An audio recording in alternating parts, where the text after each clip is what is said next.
el tema va a ser el Código Civil y Comercial de la Nación y la sociedad digital, digamos, lo que tiene que ver con la digitalización de la sociedad y cómo impacta esto en el derecho en general, pero muy en especial en el derecho civil. Derecho civil en sentido amplio. Yo creo que hay una noción con la que nos manejamos habitualmente, que es la de derecho privado, que hoy día confunde más que explica. Epistemológicamente es una noción que ya no se ajusta tanto a la realidad porque gran parte de los contenidos de lo que normalmente se conoce como derecho privado hoy día están atravesados por elementos de lo público, en derechos del consumidor. Tenemos muchos contratos, por ejemplo, que tienen una regulación heterónoma por parte de órganos del Estado, como los contratos de medicina prepaga, de telefonía celular, de seguros, donde los bancarios. Entonces, no hay una regulación directa, sino que hay mucho contenido de lo público, hay contenidos de lo privado que han pasado a la esfera pública, como muchas cuestiones de educación, salud, etcétera, hay contenidos de lo público que han pasado a la esfera privada, como la seguridad en una enorme cantidad, aún de organismos públicos, la seguridad está puesta en manos de empresas privadas cuando antes solo el Estado se ocupaba normalmente de la seguridad. Entonces hay un ida y vuelta de esto. Entonces a mí me gusta hablar más de derecho civil, cómo lo conceptualiza el artículo 20 de la Constitución. Cuando ustedes ven el artículo 20 de la Constitución, cuando le da igualdad de derechos a los extranjeros y a los nacionales, alude a un conjunto de cuestiones que hacen a lo civil, a lo comercial, etcétera. Entonces, recrear esta idea. Los comercialistas, obviamente, no van a estar de acuerdo en esto. Entiendo que podemos hablar de derecho civil y comercial. Si quieren, esto, por supuesto, no va en desmedro de la autonomía que puede tener conceptual, pero tenemos ahora un código unificado civil y comercial y podemos plantearnos esto. La pregunta es si era necesario un nuevo código civil y comercial. Cuando se sanciona el código que estamos celebrando, la primera década de vigencia de este código, ¿era necesaria la sanción de un nuevo código? Digo, porque muchos colegas consideran que con las normas del Código de Vélez, con las adaptaciones que tuvo a lo largo del tiempo, especialmente la más profunda que fue la de la ley 17711 en el año 68, teníamos una herramienta para poder trabajar, una herramienta normativa para poder trabajar. No hay duda que el Código de Vélez fue una obra formidable. Hay que tener en cuenta lo que hizo Vélez, cuándo lo hizo. Eh, Vélez, digamos, no tenía buena conexión de internet para buscar información. Este, tenía ni siquiera luz eléctrica. Teníamos, digamos, construyó una obra monumental, lo hizo solo, con la ayuda de su escribiente. eh, Digo, construyó esta obra monumental con un acceso a las fuentes que solo podía tener quien ya estuviera dotado de una biblioteca importante y demás. Hizo una gran obra, pero hizo una obra para el siglo XIX. Eh, cuando Vélez hizo la obra, nosotros teníamos un país con el 77,4% de la población analfabeta. Gran parte de la población peleando la guerra del Paraguay. Esta es una foto del Archivo General de la Nación de la misma época de sanción del Código.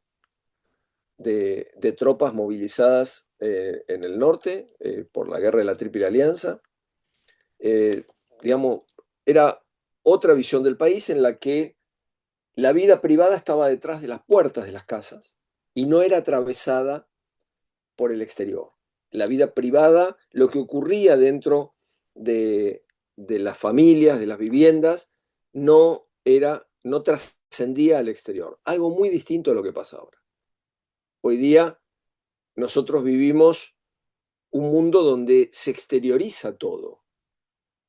Yo estoy viendo de dos o tres de ustedes, que son los que veo cuando comparto pantalla, eh, sus lugares, los lugares donde están. Ustedes están viendo mi escritorio en casa, pero aparte de eso, eh, exteriorizamos a través de Instagram, de las redes sociales, muchas cosas que antes normalmente se consideraban privadas. Compartimos escenas familiares y, e Internet reúne información sobre nosotros constantemente. A través de las cookies de rastreo, las tracker cookies, que entran a nuestro sistema cada vez que queremos, digo, y no es una cuestión, si yo quiero entrar al diario La Nación, no es que estoy entrando a un sitio extraño, al diario La Nación o cualquier diario, me va a pedir, si yo pongo control de acceso a cookies, me va a pedir por lo menos entre 7 y 11 cookies de rastreo en el ingreso. Y si yo no habilito las cookies, no puedo navegar en Internet adecuadamente. Entonces, esto eh, tiene, y las cookies lo que recolectan es información sobre lo que nosotros buscamos. E indudablemente eso nos perfila, da perfiles nuestros como ciudadanos, como consumidores, en diversos aspectos. Entonces, tenemos que tener en cuenta este cambio profundo habido por la tecnología. Nosotros tuvimos en el siglo XIX una polémica muy importante, que fue la polémica entre Vélez y Alberdi. Habían sido compañeros de estudios en la Universidad Nacional de Córdoba, en la Universidad de Córdoba de entonces, y cuando termina el libro segundo, Vélez se lo manda a Alberdi para que lo vea. Y Alberdi le hace una crítica demoledora. Hay que tener en cuenta que estaban en bandos enfrentados, políticamente enfrentados, cuando se produjo la separación de Buenos Aires de la Confederación Argentina. Recuerden ustedes que estuvo separada varios años Buenos Aires de la Confederación. Alberdi se quedó del lado de Urquiza y fue ministro plenipotenciario de la Confederación en Europa, y Vélez en Buenos Aires. Defendían entonces visiones distintas de la conformación del país, en pocas palabras, Alberdi le criticaba a Vélez que había asumido una visión demasiado reglamentarista de la vida cotidiana, cuando entendía Alberdi que debía dejarlo librado más a lo que dijeran los jueces, no tan regulatorio. Pensaba en un sistema donde la jurisprudencia tuviera más importancia, eh, y que además no había tenido en cuenta las particularidades regionales del país, que si bien el Código Civil tenía que ser único, podía haber matices que tuvieran en cuenta las costumbres de las distintas regiones del país. Vélez le contestó que él estaba construyendo una norma, un código para un nuevo sujeto de derecho, un nuevo sujeto político, dice, la expresión que utiliza. Él le contestó con un artículo en el Diario Nacional. Y esto tenía que ver con esta cuestión de civilización o barbarie, digamos, ¿no? Lo que trataba Vélez era de diseñar una, una nueva ley, un nuevo orden jurídico, pensando más en un desarrollo civilizatorio del país, con un cierto poder performativo de las normas, esa visión suya de la posibilidad de incidir. Y por eso, bueno, era consciente igual de las asimetrías notorias que existían en el país, y por eso no reguló institutos como la lesión. En la nota del 942 él demuestra conocer la lesión, pero no regularla porque entiende que puede generar más conflictos. Claro, en un país con un 77,4% de analfabetos, procedimientos judiciales escritos, reglas escritas, contratos escritos, la podía haber se podía dar lugar en gran medida a situaciones en algún grado lesivas de los intereses de alguna parte más vulnerable. Entonces, no, esto no lo reguló. Después nosotros tenemos que tener en cuenta otros grandes cambios que hubo a lo largo del siglo XX que incidieron en esto. El señor que ustedes ven ahí arriba es Sir Alexander Fleming. Sir Alexander Fleming, a principios del siglo XX, descubre la penicilina.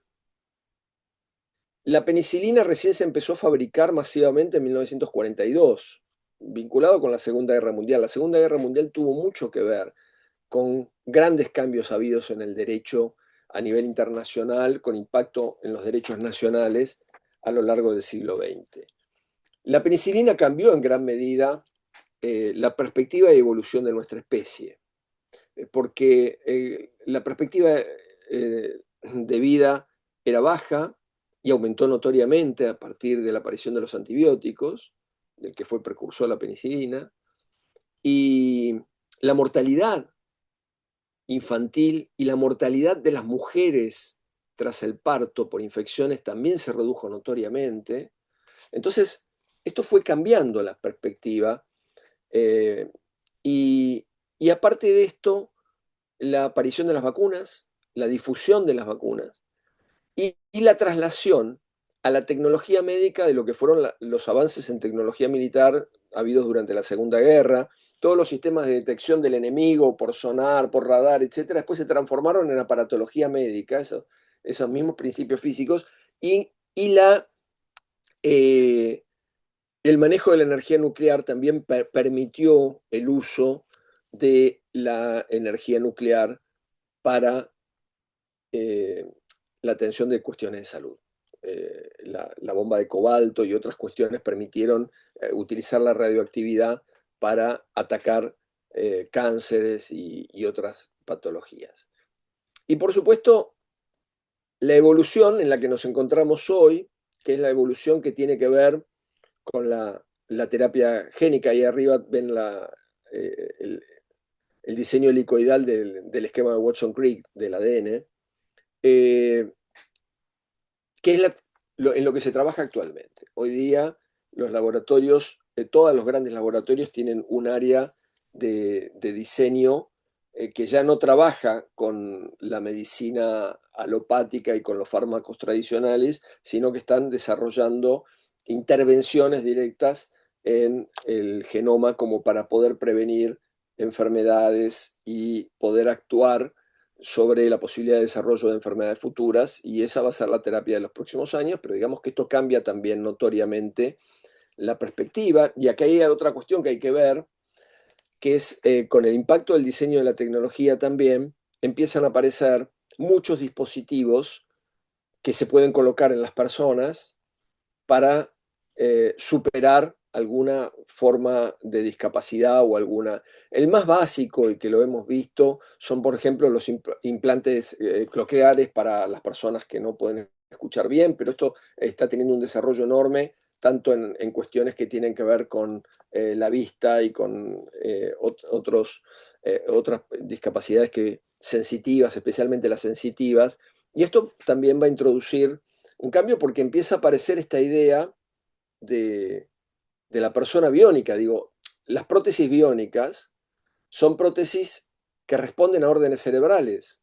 Antes no pasaba esto, una persona se le amputaba una pierna y eventualmente se le coloca una prótesis, pero es una prótesis que tiene que mover con el cuerpo. En cambio, la prótesis biónica se conecta a las terminales nerviosas, tiene conexión con el sistema neuronal y con el sistema nervioso de la persona y empieza a ser una prótesis que se entrena para recibir órdenes de movimiento en un momento en que la persona puede mover un brazo, aprender con la mano, una mano protésica, sin tener que estar haciendo un movimiento físico, sino como si fuera su propia mano. Esto también revoluciona, pero empieza a transformar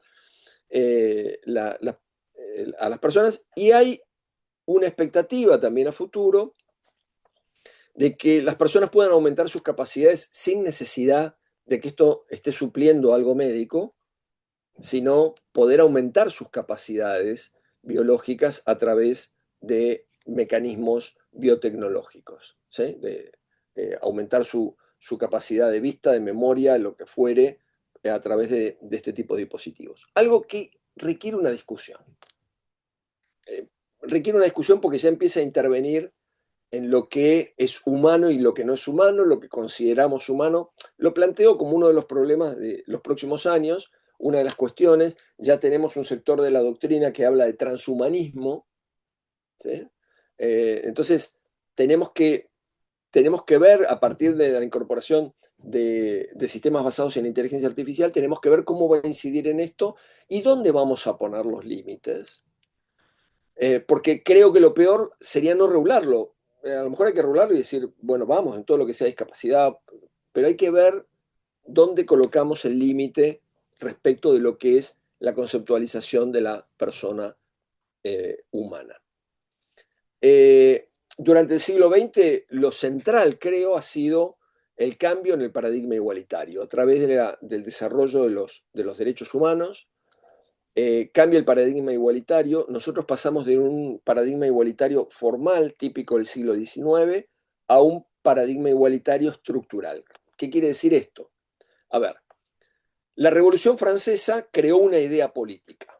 Esa idea política fue la de la igualdad de todas las personas en la sociedad. La igualdad de sujetos de derecho. Era una herramienta política, ¿por qué? Porque enfrentaba un régimen donde había desigualdades. Había nobles, había plebeyos, no todos tenían los mismos derechos. Entonces, la forma de construir ese régimen, de atacarlo políticamente, era con la idea del sujeto único, que como toda revolución triunfante, después consolidó jurídicamente, lo transforma en un principio de derecho. Antes de la Revolución Francesa, nosotros no teníamos desarrollado el concepto jurídico de igualdad. Es un concepto que aparece con la Revolución Francesa. Nosotros lo tomamos en el artículo 16 de la Constitución Nacional. Y es el que impregna el diseño del Código Civil también. Porque para Vélez, dos personas contratando una frente a otra eran iguales, sin distinciones, porque eran dos personas. Ahora, a lo largo del siglo XX, se produce un desarrollo donde empezamos a notar o a identificar determinados sectores de la población que se encuentran en asimetría objetiva. Nuestra Constitución menciona 7, los menciona expresamente, pero hay más. Los mencionados por la Constitución son, en el artículo 14 bis, los trabajadores que tienen un trato jurídico diferenciado especial, protectorio. Los pueblos originarios, las comunidades de pueblos originarios tienen 75 inciso 17 un trato también diferenciado, porque tienen otras formas de propiedad, se les reconocen otras formas de propiedad, la propiedad comunitaria, cuestiones que tienen que ver culturalmente con el respeto de sus costumbres y demás, es un trato diferenciado. Los consumidores, artículo 42, respecto de los que hay una protección especial también, en su salud, en sus intereses económicos, en su seguridad. Y las 4 del 75, inciso 23, mujeres, niños, ancianos y personas con discapacidad. Eso hace especialmente al derecho civil y nos interesa en todo lo que tengamos que ver con regulaciones de derecho civil y muy especialmente, por ejemplo, en las contractuales. El respeto por estos sectores que tienen una protección especial. Y nosotros tenemos después incorporados por el 75, inciso 22, tratados internacionales de derechos humanos. Y el artículo primero y el artículo segundo del Código Civil y Comercial me dicen que yo en la interpretación, entre otros elementos, tengo que aplicar los tratados internacionales de derechos humanos. Y los tratados internacionales de derechos humanos tienen sus órganos. Y esos órganos emiten observaciones generales que son documentos de interpretación del tratado. Y la jurisprudencia de nuestra Corte ha dicho que cuando nosotros adoptamos los tratados internacionales de derechos humanos en los términos de su vigencia, nos estamos refiriendo a que incorporamos los tratados internacionales de derechos humanos teniendo en cuenta la interpretación genuina de estos tratados. Entonces, de ahí se deriva que tenemos que tener en consideración las observaciones generales, los fallos de la Corte Interamericana de Derechos Humanos, las opiniones consultivas y ver, cuando tenemos un caso, cómo juegan estas normas dentro del aparato general. Como les decía, estas son las categorías que he mencionado de personas. Pensemos en la vulnerabilidad de los consumidores.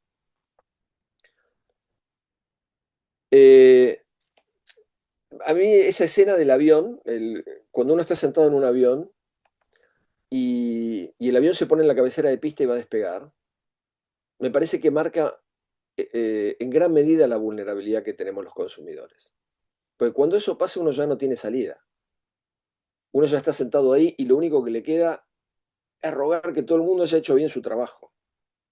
Estamos expuestos nosotros en los productos alimenticios que consumimos, en los fármacos que tomamos, a poder sufrir contaminaciones. De ahí la importancia de que haya controles de agencia sobre estas cuestiones. ¿Por qué? Porque no lo podemos hacer nosotros solos.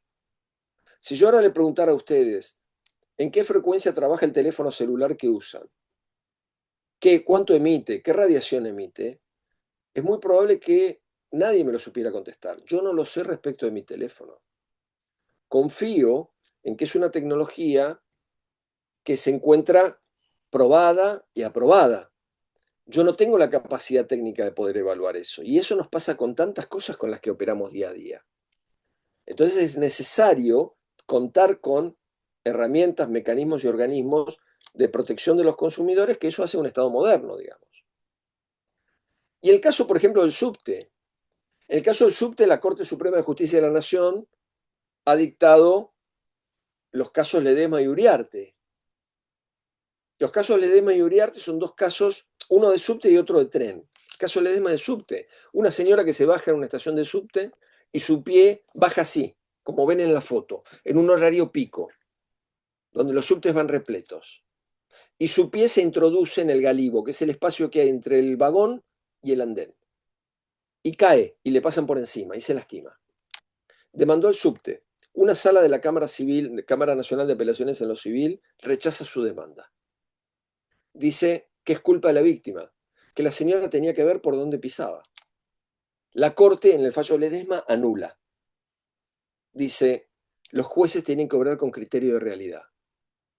Una persona en hora pico no puede ver ni dónde pisa, bajando en tropel del subte.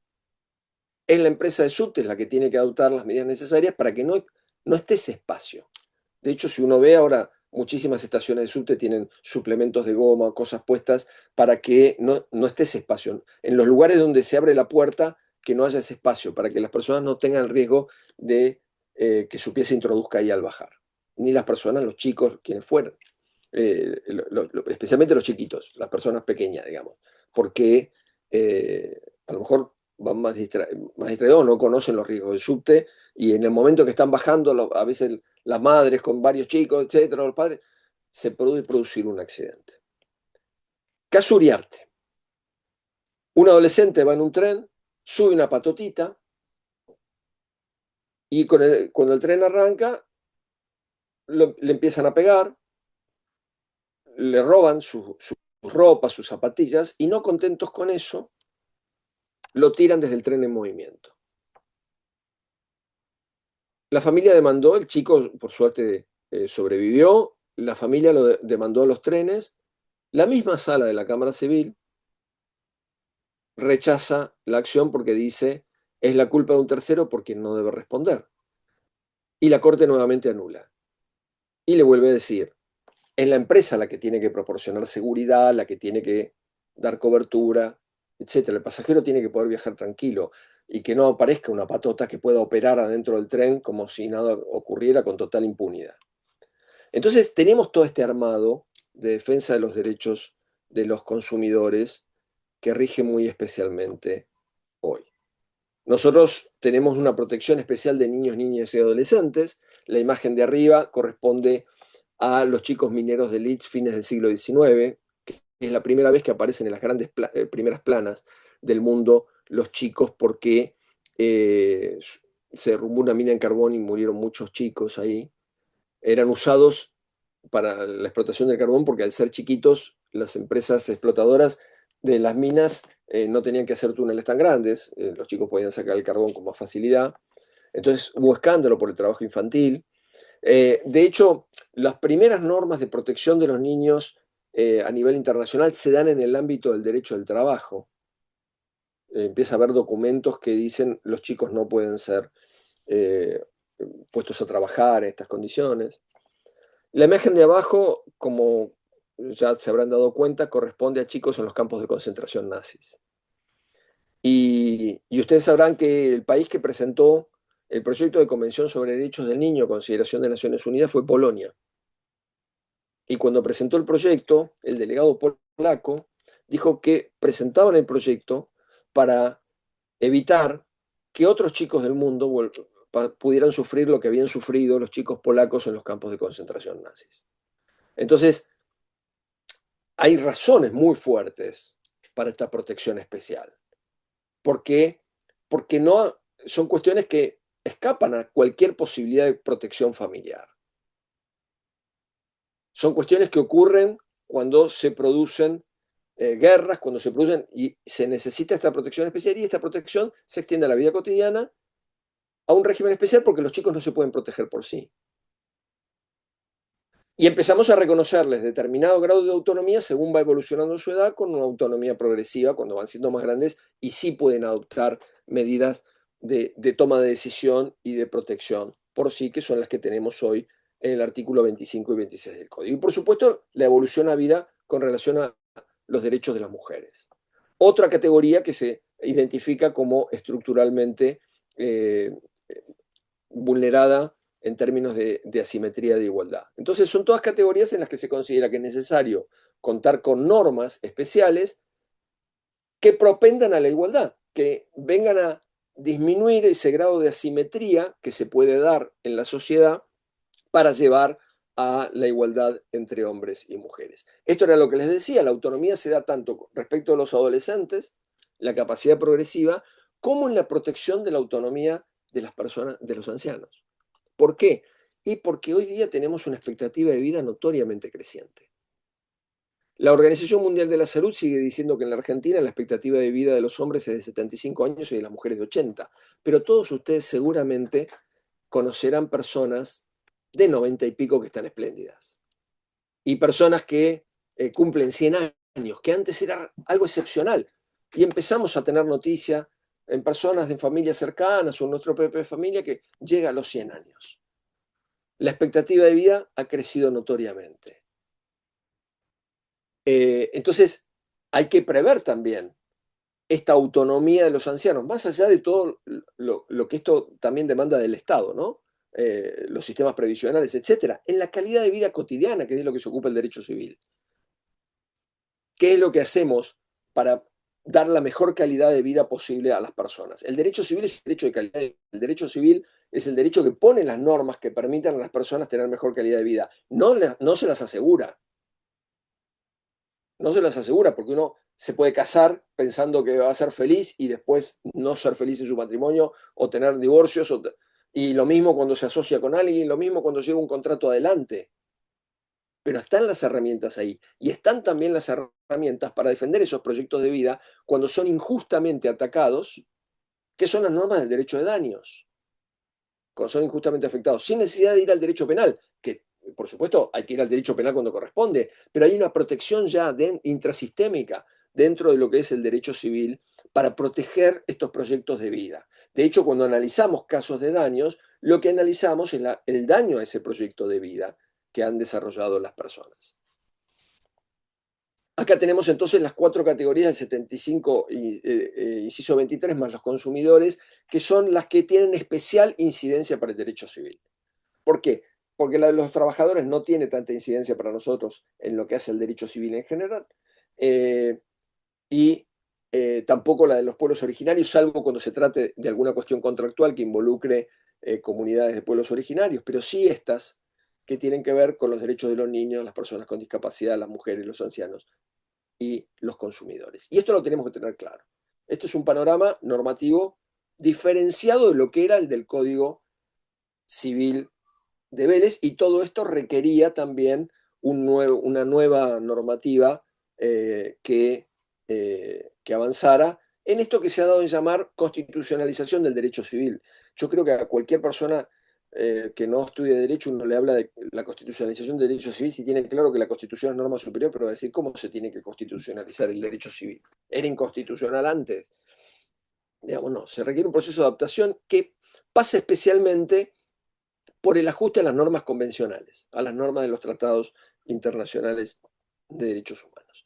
Como les dije antes, tenemos un proceso como de deconstrucción del derecho privado, un proceso donde vemos en cierta medida que el derecho privado eh, se ve atravesado por lo público y los contornos, lo, lo concreto de aquello que se ocupa el derecho privado empieza a difuminarse en alguna medida. ¿Qué cambió desde que se sancionó el código? Desde que el código cambió. Porque en el 2015 entró a regir el código. Y pasaron 10 años. Y la pucha que fueron 10 años intensísimos para la vida del planeta. Para la sociedad global y para la sociedad argentina. Eh, por la proyección de los cambios tecnológicos fundamentalmente.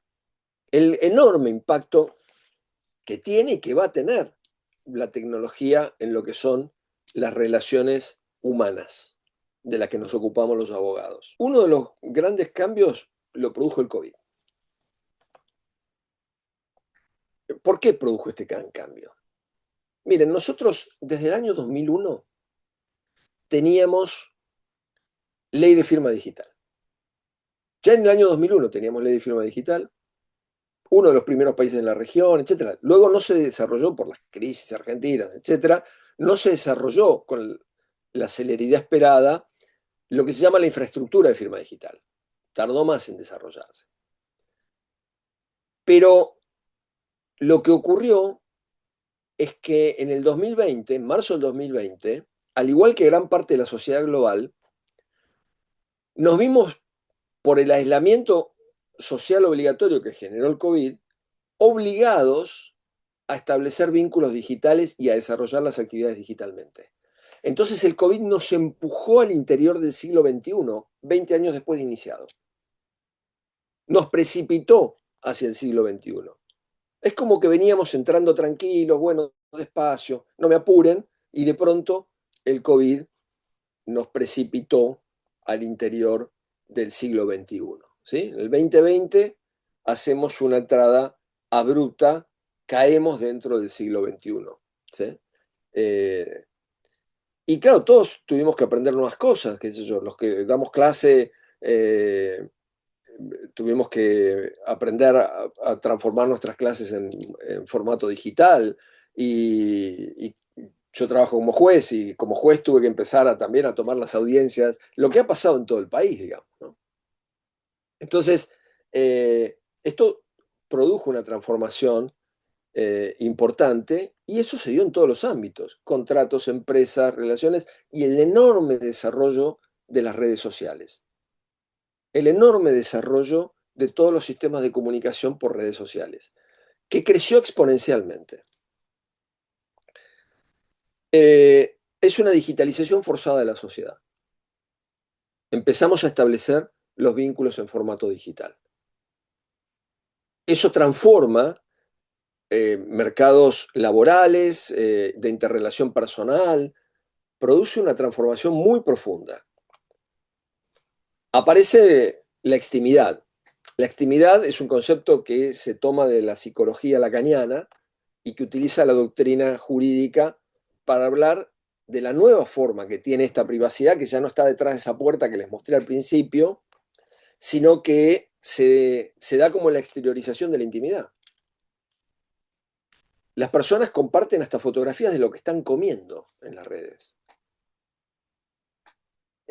Uno puede hacer el seguimiento de la vida de una persona que antes era algo que permanecía dentro de su esfera privada, raramente lo exteriorizaba si no lo contaba, mirando las redes. Están las fotos de dónde estuvo a la mañana, a la tarde, a la noche, qué ropa usó, qué no usó.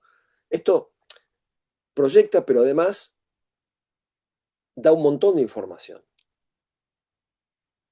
Da un montón de información que es utilizada comercialmente. Que esta es la otra gran novedad. Nosotros empezamos a hacer producto. Cuando algo es gratis, es que parece gratis. En las redes, cuando yo utilizo Google y no me cobran, Google está juntando datos míos en todas las búsquedas que hago, todo el tiempo. La información personal integra perfilamientos y eso se subasta. Sabrán ustedes que hay subastas de informaciones personales, de datos, porque hay empresas que están interesadas en comprar esos datos. Y entonces una persona puede contratar hoy que quiere que su oferta del producto llegue a personas de determinado perfil. Un estudio jurídico, por ejemplo, que quiere hacer llegar a determinados sectores, pide, a ver, no sé, puede coordinar y pagando una suma de dinero se redirecciona hacia ese perfil. Las empresas constantemente buscan determinado perfil de usuarios y les hacen llegar su publicidad constantemente. Y hoy los teléfonos nos escuchan, ya se habrán dado cuenta ustedes, porque ustedes hablan de las ganas que tienen de de viajar a tal lugar y les empiezan a aparecer publicidades o ofertas de eso, o hacen una consulta por una receta y les empiezan a llegar recetas parecidas, afines, y así todo el tiempo con todo. Buscan un par de zapatillas y les empieza a llegar propaganda de ropa deportiva y de diversas empresas. ¿Por qué? Porque hay un perfilamiento, un tagueo de esto. La captura de datos es incesante, todo el tiempo, todo el tiempo. Eh, y aparte aparecen dos fenómenos que transforman todo. Uno es el de la inteligencia artificial, que lo que permite la inteligencia artificial es manejar, gestionar un volumen de datos que antes no era posible manejar. El volumen de datos que produce la humanidad día a día solo puede ser manejado por grandes sistemas de inteligencia artificial. No podría serlo a escala únicamente humana. Y el tema es que nosotros tenemos inteligencia artificial generativa hoy. O sea, es una inteligencia artificial que antes permitía gestionar información, gestionar volúmenes de datos. Hoy día la inteligencia artificial permite generar nuevas ideas, nuevos productos, documentos. Hace poco me comentaba un abogado que en el estudio jurídico donde estaban había una gran cantidad de contratos que ya los hacían absolutamente con inteligencia artificial. Les habían cargado modelos y modelos y modelos y que lo hacía en instantes y bárbaro. Entonces, lo que hacía el abogado era revisarlo, revisar que realmente se ajustaba a lo que necesitaba, etcétera. Pero digo, lo que antes podía ser un modelo, no, pero estoy hablando de contratos más especializados, de áreas donde no eran modelos que... Y, y lo genera así. La otra gran novedad es blockchain. Blockchain, eh, digo, hago una salvedad, entiendo que todos saben qué es inteligencia artificial, pero para definirla burdamente, son sistemas informáticos que aprenden con la información que se les carga. Y entonces cada día aprenden más. Entonces, si yo la alimento con 1000 casos, va a tener una información. Si la alimento con 100.000 casos, su capacidad va a haber crecido. Y después llega un momento que aprende sola. Tiene un proceso de machine learning que aprende sola. Piensen ustedes, tiene unas utilidades muy buenas. En Córdoba hay un establecimiento al que mandan desde diversos lugares del país imágenes que se toman de estudios mamarios de distintos lugares del país. Entonces se hacen mamografías y, por ejemplo, hacen una mamografía en Catamarca y la mandan ahí. Ahí es analizada con inteligencia artificial. La inteligencia artificial está tan entrenada que puede encontrar un tumor mamario que para el ojo humano pasa inadvertido. Obviamente, las mejoras de posibilidades de tratamiento que tiene el encontrar un tumor en terapia en condiciones absolutamente incipientes es enormemente superior para cualquier tratamiento futuro. Entonces, mejora las posibilidades. Entonces, estos usos de la inteligencia artificial son formidables. También tiene usos muy desvaliosos. ¿Por qué? Porque puede crear fakes,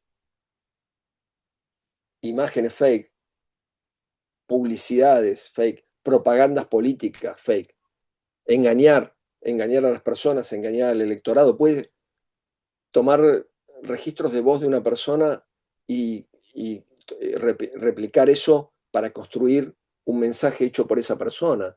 Entonces da lugar a estafas telefónicas, a estas cuestiones que pasan cada tanto cuando llaman y le hacen creer que es el hijo, pero ya más refinado.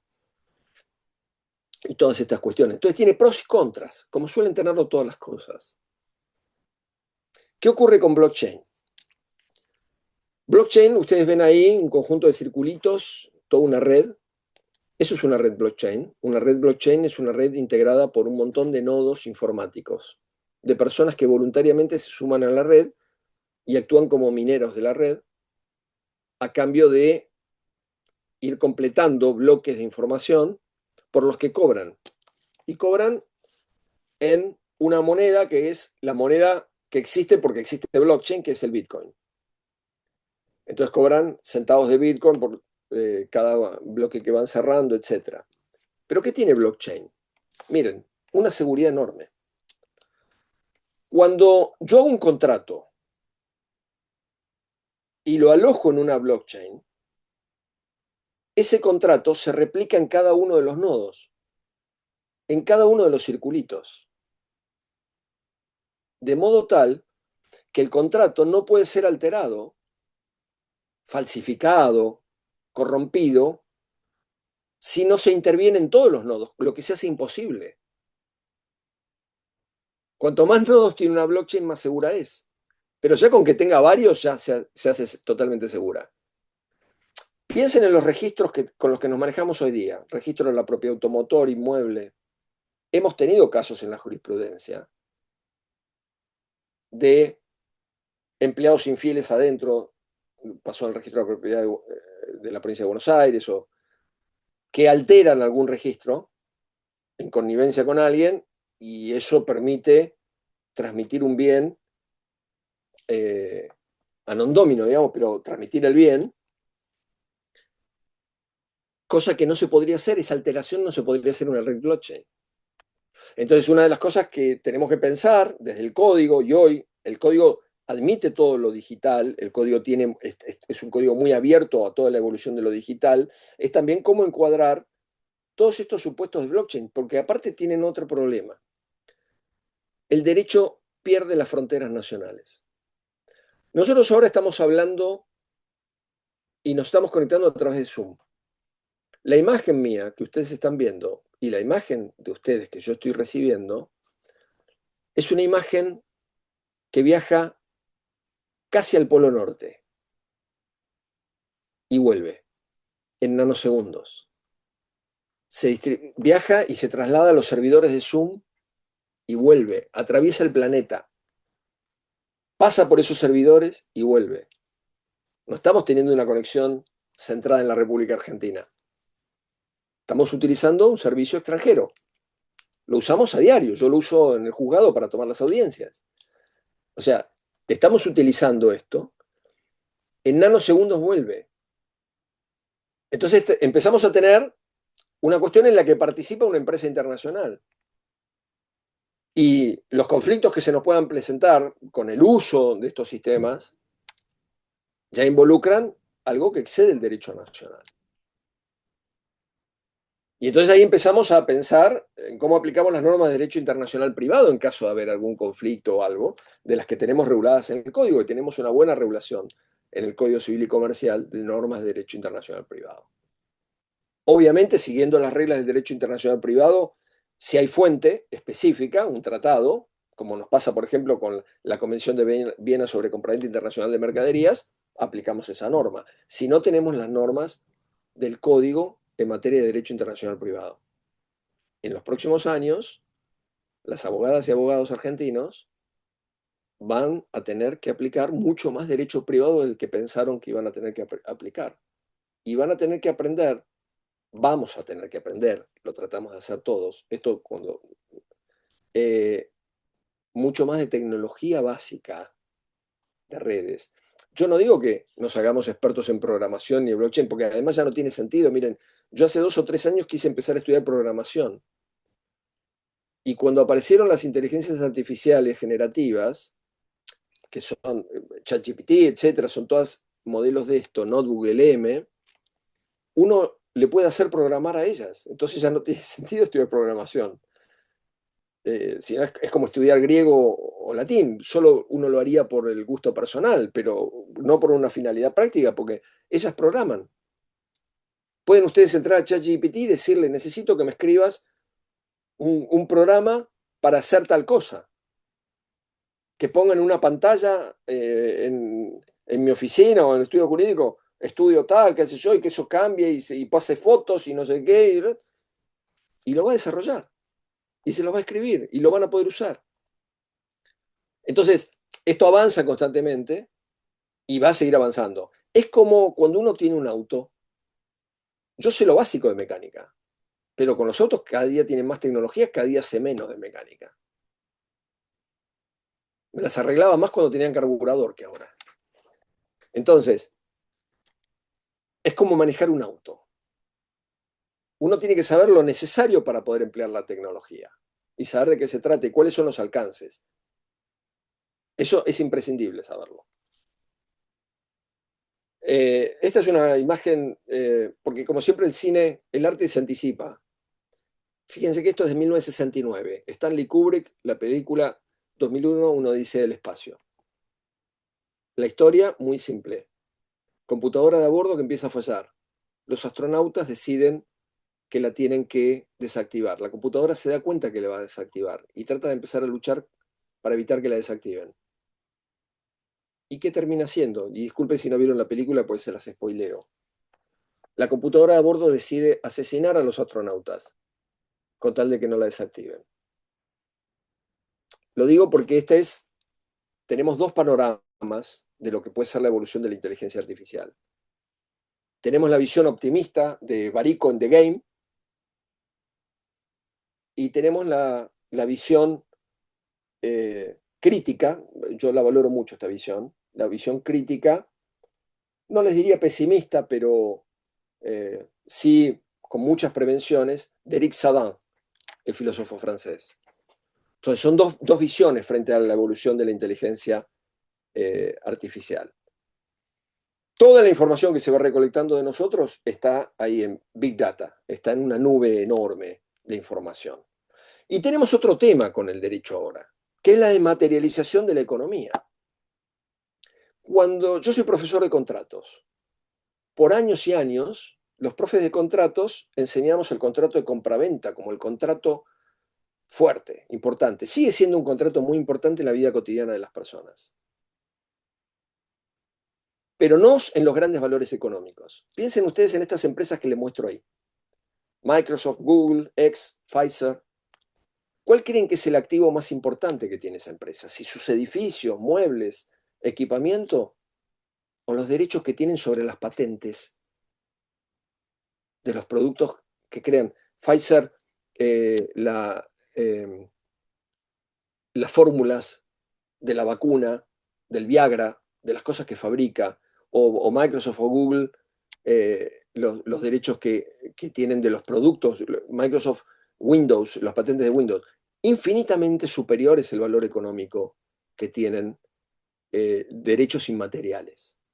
Por eso decimos que hay materialización de la economía. Los profesores de contratos empezamos a poner el énfasis en todos los derechos intelectuales y en los derechos de transmisión y de cesión. El contrato de cesión pasa a la delantera en términos de grandes valores económicos. Entonces, nos encontramos con esto. Otra cuestión a tener en consideración por el impacto de la tecnología. Nosotros trabajamos tradicionalmente con un cierto concepto de orden público, pero el orden público siempre presupone la capacidad del Estado de imponer reglas. Y hoy día yo les pregunto, ¿qué capacidad tiene el Estado de imponer reglas? Eh, lo digo por las economías de plataforma, que el Estado ha tratado de que se mantengan dentro de los derechos del trabajador y van por otro lado. O piensen en Uber. Uber se ha instalado y funciona aún ante prohibiciones. ¿Por qué? Porque se maneja por las redes. Se maneja en ámbitos de indetectabilidad y donde el Estado no se puede meter en la regulación, pero no se puede meter fácticamente porque no tiene cómo alcanzar esa regulación. Y esto no solo ha pasado en la Argentina. Entonces tenemos que revisar también nuestro concepto de orden público, el que aplicamos, el que tenemos en el artículo 12 del Código y en varias otras normas, pero como una norma, como una regla vertebral del derecho. Bueno, dijimos ya que el artículo 1 y el artículo 2 aplicaban los tratados de derechos humanos. Pensemos también otra cosa. El tema de los tratados de derechos humanos tiene que ver con el ejercicio de derechos frente a un poder exorbitante como es el de los estados. Han sido pensados así. Entonces, cuando el artículo 1 y el artículo 2 prevén la aplicación a las relaciones entre particulares, tenemos que hacer como una adaptación, porque han sido pensados para otro ejercicio. Y esto requiere una modulación para la relación entre pares o entre particulares. Por supuesto, requieren su respeto, pero tenemos que modularlo. Ahora, hoy día tenemos grandes jugadores de mercado, empresas de enorme poder económico, que tienen más poder económico que muchos estados. Tienen un volumen de movimiento económico más grande que algunos PBI. Entonces, frente a estas empresas, esa modulación no sería tan necesaria porque estamos también pensando en la regulación entre un particular y un poder muy superior. Entonces, lo pensado para ese poder muy superior podría eventualmente operar en algunas relaciones. Hay que tener claro algo con la inteligencia artificial. Puede ser que no les guste, que no les interese o lo que fuere. Va a suceder. Este avance tecnológico va a suceder y está transformando la sociedad. De hecho, se habla de la sociedad de la era digital, especialmente a partir de la irrupción de la IA generativa, se habla de la cuarta revolución industrial. Es una nueva etapa de la sociedad. Entonces va a suceder, aunque se pretenda ignorar, y lo peor que podríamos hacer es ignorarla. Se aceleran todos los procesos. Los procesos de evolución tecnológica dejaron de ser lineales y el problema que tenemos es que la tecnología avanza a una velocidad que el derecho no puede metabolizar. ¿Y eso qué determina? Como pasa con los grandes cambios tecnológicos en general. Como decía Antoine Garapon, un juez francés, en un libro que se llama Juez y Democracia, que muchas veces él decía los nuevos conflictos de Francia terminan siendo resueltos por los pequeños jueces. ¿Por qué? Porque cuando no hay regulación legal todavía de un determinado tema, el conflicto que se presenta se trae a los estrados judiciales. Entonces se presenta en los tribunales. Entonces un conflicto novedoso se va a presentar en Misiones, se va a presentar en Mendoza, se va a presentar en Catamarca, y van a ser los jueces de allí los que van a ir generando los primeros criterios, con los abogados que intervienen en el lugar, que van a contribuir a la creación de los primeros criterios en el tema. Es muy interesante, es un gran desafío. Va a haber mucho de esto. Y la regulación se va a tener que hacer en general por principios. Las modificaciones regulatorias. Tenemos los grandes lineamientos en el Código Civil y Comercial. Entonces nosotros tenemos un adentro, que es cómo nos manejamos también, cómo usamos la inteligencia artificial en nuestra actividad cotidiana, pero también el estudio de lo que pasa afuera, de las relaciones de otros, porque hoy día vamos a tener que trabajar en todas estas cuestiones. Yo le hago esta pregunta muchas veces a colegas que veo que no se interesan tanto por la inteligencia artificial y demás, a colegas míos jueces. ¿Cómo embargas una criptomoneda? Hoy día te piden un embargo de Bitcoin, de criptomoneda. ¿Cómo lo ordenas? Hay que saberlo. ¿Sí? No es lo mismo embargar un Bitcoin que Ethereum, otra moneda, porque son distintas las plataformas en las que operan. Ethereum opera en una plataforma exchange, con lo que yo tengo acceso a la información. Bitcoin no. Bitcoin está oculta, está anonimizada también. Y a veces nos pasa también que muere una persona en un sucesorio, tenía Bitcoins y se murió sin dejarle la clave de los herederos y los perdieron. Habrán visto en internet el caso del señor que en los Estados Unidos murió dejando un portfolio millonario en bitcoins y ahí quedó, porque los herederos no pueden acceder. Y eso está en una blockchain anonimizada. No hay una empresa a la que decirle, informame qué activos tenía esta persona. Es un cambio también en lo que hace a la tenencia de activos y al patrimonio como garantía común de los acreedores, digamos, ¿no? También da lugar a operaciones de lavado, de la corrupción, del narcotráfico, de un montón de cosas. Esto son elementos en los que tenemos que pensar y que tenemos que ver cómo abordarlos. ¿Qué incidencia puede tener en la atribución de responsabilidad por mala praxis médica el empleo de un robot quirúrgico entrenado con un sistema de inteligencia artificial? Hoy día se están usando. Se están usando en la Argentina ya. ¿Sí? Sistemas entrenados absolutamente para hacer intervenciones quirúrgicas, oftálmicas y demás, con guiados por inteligencia artificial, por el entrenamiento de la inteligencia artificial. ¿Cómo tenemos que valorar la atribución de responsabilidad cuando se produce un accidente generado por un vehículo no tripulado? Un dron o un automóvil no tripulado.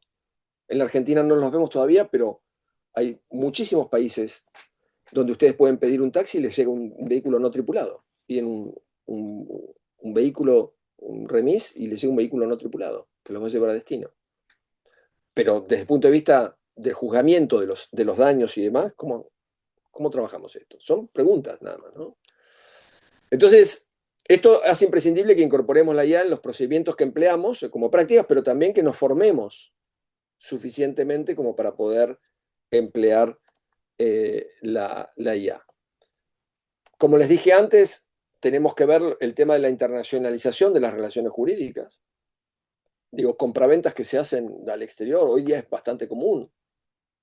La gente encarga a China, a cualquier lugar, zapatillas, cosas, ropa, bueno. Si hay norma fuente de derecho internacional privado, se aplica eso, si no las reglas de derecho internacional privado del código. Lo que les dije antes del concepto de orden público, cómo va variando este concepto. Normalmente nosotros lo consideramos vinculado con la definición que daba Jan Vías, ¿no? El conjunto de principios eminentes, religiosos, morales, políticos y económicos, a los cuales se vincula la digna subsistencia de la organización social establecida. Era el concepto que aprendíamos todos en la facultad, digamos. Tiene que ver, ahí están involucradas cuestiones de nombre, estado, capacidad, domicilio, matrimonio, parentesco, orden sucesorio. Hoy día nos encontramos con propuestas, digo, Arabia Saudita le ha dado personalidad jurídica a un robot de inteligencia artificial.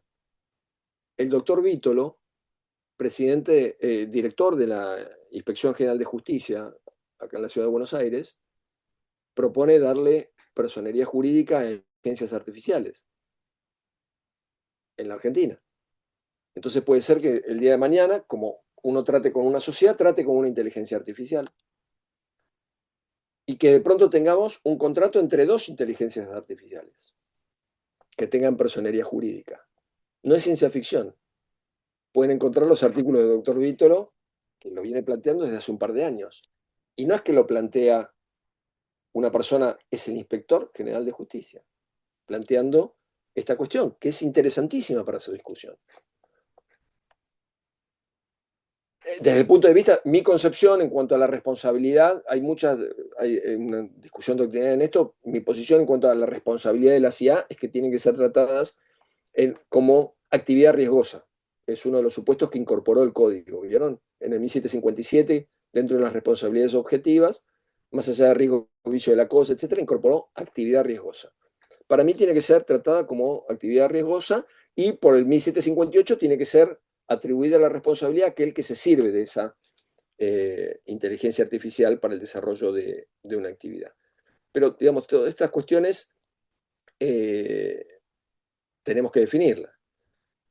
El grado de eficiencia, como les dije antes, Uber, las plataformas, el despliegue de la economía de plataformas saliendo de las reglas del derecho al trabajo, creando un nuevo estatus, digamos, es una transformación social. Entonces, nos debemos debatir cuáles tienen que ser esas transformaciones, lo venimos haciendo, se han dictado normas, estamos en plena transformación, estamos en el momento donde se disparó esa transformación y la estamos llevando adelante y estamos viendo hasta dónde nos dan las normas. Hasta hoy podemos manejarlas con el código, cuyos 10 años estamos celebrando, porque tiene previsiones en la materia y tiene normas suficientemente amplias como para poder regularlo, pero seguramente en algún momento tendremos que tener algún tipo de reunión. Otra cuestión es que la reunión de datos personales produce vulneración de identidad dinámica. ¿A qué me refiero? Ustedes saben que la identidad dinámica, Fernández Cesarego, el autor del Código Civil peruano, que trabajó muchos años en la Argentina, la definió como la imagen con la que la persona decide presentarse en sociedad. Y en principio hay derecho a preservar la identidad dinámica. Puede ser que una persona sea gay y no quiera decirlo, y quiera vivir como con una imagen de heterosexual y no mostrar nunca en sociedad eso. El problema es que la vulneración o la recolección de información constante que hay puede estar determinando cuál es su orientación sexual o su preferencia sexual concreta. Y eso, si la persona no lo quiere difundir, puede estar vulnerando su identidad dinámica. Es otro factor que tenemos que tener en consecuencia en cuanto al tipo de daños que se puede generar en el uso de las redes. Después los chicos construyen identidades. Las construyen en las redes desde chiquitos. Todos los chicos de ahora son nacidos y criados en las redes. Son lo que se llama nativos digitales. Los más grandes somos los que se llaman inmigrantes digitales.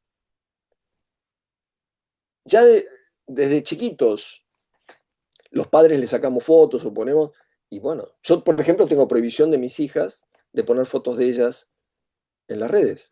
Y si quiero compartir una foto con ellas en las redes, le tengo que pedir autorización, lo que me parece bien, y lo hago, se los pido, ¿te molesta si pongo esta foto? La mayor parte de las veces tampoco me dejan, aunque se los pida amablemente. Entonces, ¿por qué? Porque hay toda una construcción de perfil social que el día de mañana puede condicionar su vida futura. Digo, para tomarlo en un trabajo pueden mirar las redes. Para decidir, está concursando para un cargo público o lo que sea, ver qué cosas dijo en las redes. Puede haber denuncias con cosas que dijo en las redes y esto es parte de la vida cotidiana. Entonces, hay ya toda una construcción desde chicos y otra cosa es que los chicos están expuestos a agresiones. Habrán visto en los diarios el caso que surgió hace mes y algo del chico que se terminó suicidando, eh, siguiendo los consejos que le daba una inteligencia artificial, que le dijo hasta cómo tenía que armar la soga para colgarse. Entonces, estamos en otro nivel. Y después está la cuestión de la discusión del derecho al olvido. Todos hemos visto el caso eh, que falló la Corte hace poco, y la discusión sobre el derecho al olvido en las redes. Nosotros no tenemos un caso como el caso Costeja del Tribunal Europeo, y la Corte ha entendido que tiene que haber una regulación normativa específica en materia de derecho al olvido, que es el derecho a que se remueva determinada información mía de las redes. El caso que planteaba Natalia, ay, no me acuerdo el apellido, pero que planteaban respecto de esto era que quería que toda su vieja información del caso Coppola, aquel viejo caso, dejara de aparecer, porque hoy día ella ya era una empresaria inmobiliaria exitosa y cada vez que alguien la buscaba o la googleaba, aparecían esas cosas de su pasado. La Corte no hizo lugar a su pedido porque entendió que eran cuestiones que hacían a datos históricos policiales argentinos y que no tenían por qué ser removidos. Porque este es otro tema. Suponen ustedes que yo, Gustavo Caramelo, quiero que se remueva algo, pero hay otro Gustavo Caramelo. Y yo quiero que se bloquee la posibilidad de hacer búsquedas sobre Gustavo Caramelo en las redes, por las razones que fuere. Estoy afectando el derecho del otro Gustavo Caramelo, que a lo mejor quiere que se pueda acceder. A lo mejor es alguien que publica en redes, que quiere que dar a conocer su actividad. Entonces, la libertad de información. Lo hemos visto con el caso de Cambridge Analytica, el caso del Brexit en Inglaterra. Cómo se orienta la información y se empieza a bombardear a las personas y se le va creando un corralito informativo. Yo creo que todo el mundo piensa como yo, porque lo que veo en las redes es solo eso, porque me han armado un corralito informativo. Uno lo puede romper voluntariamente. Yo tengo la disciplina de buscar información en sitios con los que no concuerdo, por dos cuestiones. Primero, para ver lo que dicen, y segundo, para romper el corralito informativo. para no estar sesgado todo el tiempo por información coincidente con lo que pienso, porque eso rebaja la calidad del debate democrático en una sociedad. Entonces, estas cuestiones de manejo de información también tienen que ver con el tema de esto. La otra cuestión, acá ya ven el verde, es un semáforo, verde, amarillo y rojo, el circulito de abajo indica que ya terminamos. Otra cuestión es la deslegitimación del sistema de justicia que puede traer acarreado el uso de los smart contracts. ¿Qué son los smart contracts? Son contratos autoejecutables. Son muy útiles para muchas cosas. Por ejemplo, se los está usando para alquiler temporal de vivienda para turismo. A mí viajo a algún lado, alquilo una vivienda y me dan una clave. Esa clave va a estar habilitada desde el día tal a tal hora hasta el día tal a tal hora, para mí. ¿Qué ocurre? El día que termina el contrato se bloquea el ingreso. No necesitan desalojarme, ¿no? Si yo no desocupé. Se bloqueó la puerta, se bloqueó el ingreso. Alquilé un auto, deja de funcionar. Recibe información de un bloqueo, el auto deja de funcionar. El día si no lo devuelvo. Y así con todo. Entonces, hay un tema que se plantea que en muchas cuestiones contractuales los tribunales van a dejar de ser necesarios. ¿Por qué? Porque se van a diseñar estas cuestiones en forma autoejecutable. Y el tema también es el derecho del consumidor. Porque de golpe el proveedor considera que el consumidor se atrasó en la cuota o lo que fuere y él no discute nada. Se bloquea, se desactiva. Para otras cuestiones son muy piolas los smart contracts. Lo están usando compañías de seguros, la caja acá en la Argentina, porque permite liquidar rápido el seguro y que se le deposite rápido en la cuenta cuando es un seguro todo riesgo, al asegurado el dinero, manda las fotos, manda un presupuesto, todo, y le depositan en la cuenta, todo se hace automáticamente, lo hace un sistema de inteligencia artificial. Pero en otros tenemos que repensar el orden público protectorio. Nosotros tenemos las reglas de la UNESCO en general para la aplicación de la ética de la inteligencia artificial, tenemos reglas de gobernanza, tenemos dos sistemas muy diferenciados de regulación de la inteligencia artificial a nivel mundial, el europeo, que es muy protectorio y establece niveles de riesgo de uso de inteligencia artificial, en el cual establece algunos usos prohibidos directamente, otros tolerados y otros libremente admitidos. Y el sistema norteamericano y japonés son los diseños de total libertad en general. Bueno, hay que ver dónde nos posicionamos como país frente a esas regulaciones, digamos, a esas cuestiones. La tendencia de la doctrina argentina, lo habrán visto ustedes, es ir más hacia el modelo europeo de control protectorio. Y con esto terminamos. ¿Cuáles son las cuestiones en la frontera de discusión de estos temas? La personería jurídica para las inteligencias artificiales de las que le hablé, el reemplazo de los registros por sistemas de blockchain, o sea, registros públicos hechos en blockchain, blockchain creadas por el Estado que dan mayor seguridad y evitan esas alteraciones, blockchain públicas, digo, ¿no? Problemas derivados del anonimato y la violencia digital, porque en general la violencia se recibe de personas que tienen un nombre ficticio. Entonces es cómo logramos identificar a las personas en redes, que actúan en redes. La falsedad de identidad digital, los fraudes. Yo no sé con quién estoy contratando. Tengo sistemas para verlo. Puedo entrar a NICAR y ver, qué sé yo, si quien me aparece como Falabella Comar es efectivamente Falabella, pero muchas veces no puedo hacerlo. Si son firmas extranjeras no puedo hacerlo. La deslegitimación del sistema de justicia por efecto de los mecanismos de autoejecución de los smart contracts. La tokenización de títulos. No todo el tiempo como para desarrollar esto, pero los tokens son activos digitales. Y la idea es ir reemplazando, por ejemplo, los títulos de propiedad por un activo digital, por un token que exprese, por un documento digital encriptado que reemplaza la escritura pública. Y esta es la tendencia hacia la que avanzamos. Y Después el Internet de las cosas, que es el Internet que da órdenes a cosas. Ya lo tenemos. Uno tiene un lavarropas a lo mejor que ya desde casa le puede decir que por internet, desde el teléfono, le puede decir que se encienda a determinada hora. O podés prender la calefacción, el aire acondicionado, o encender algo en tu casa cuando estás viniendo. Las luces a distancia, estás a lo mejor a 12.000 kilómetros y encender las luces. O sea, cosas que responden a instrucciones. Bueno, la Internet de las cosas se va a desarrollar muchísimo. Y entonces la regulación de la responsabilidad por los daños generados por las cosas operadas por sistemas digitales tiene que también tener prevista esa regulación. Como ya les dije, yo creo que es a través de lo que ya tenemos en el código, en el 1757, de la actividad riesgosa y en todo caso las mismas responsabilidades de los productores, consumidores y distribuidores que tenemos previstas en el artículo 40 de la Ley de Defensa del Consumidor. Pero son debates que nos debemos.